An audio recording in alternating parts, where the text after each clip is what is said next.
ജനുവരി 22-ന് ശ്രീരാമ ജന്മഭൂമിയിൽ പ്രാണപ്രതിഷ്ഠാ ചടങ്ങുകൾ നടക്കും.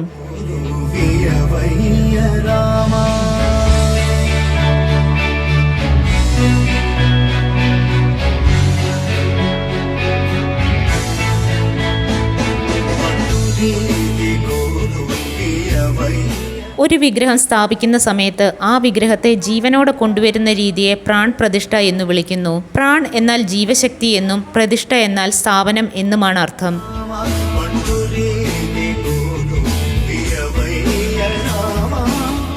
പ്രതിഷ്ഠിക്കുന്നതിലൂടെ വിഗ്രഹം ഒരു ദേവനായി മാറുമെന്നാണ് വിശ്വാസം.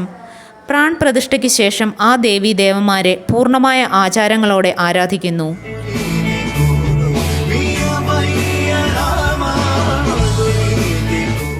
പ്രാണപ്രതിഷ്ഠാ ചടങ്ങുകൾക്ക് മുന്നോടിയായുള്ള പൂജകൾ അയോധ്യയിൽ ഇന്ന് ആരംഭിക്കും. 120 വൈദികരാണ് വിവിധ യജ്ഞങ്ങൾക്ക് ചുമതല വഹിക്കുന്നത്. ചടങ്ങുകളുടെ ഭാഗമായി ജനുവരി 20 മുതൽ 22 വരെ രാമക്ഷേത്രത്തിൽ പൊതുജനങ്ങൾക്ക് ദർശനം അനുവദിക്കില്ല.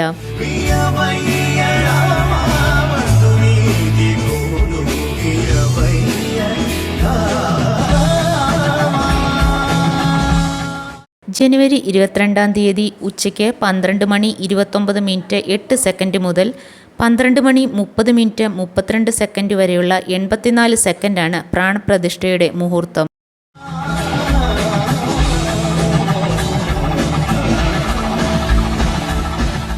കാശിയിലെ വേദപണ്ഡിതനായ പണ്ഡിറ്റ് ഗണേശർ ശാസ്ത്രിയാണ് പ്രാണപ്രതിഷ്ഠയുടെ മുഹൂർത്തം കുറിച്ചത്.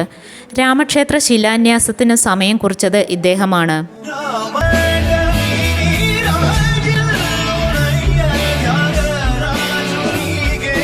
2026 വരെ ഇതുപോലെ മഹത്തായ മുഹൂർത്തം വരില്ലെന്നും അതിനാലാണ് ജനുവരി 22 പ്രാണപ്രതിഷ്ഠയ്ക്കുള്ള തീയതിയായി തെരഞ്ഞെടുത്തതെന്നും പണ്ഡിതന്മാർ പറയുന്നു.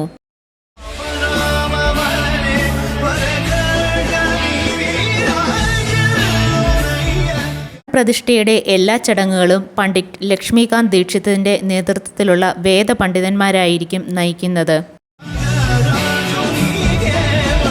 പ്രാണപ്രതിഷ്ഠയ്ക്ക് ശേഷം 23-ാം തീയതി മുതൽ രാമക്ഷേത്രത്തിലേക്ക് ഭക്തരെ പ്രവേശിപ്പിക്കുന്നതായിരിക്കും.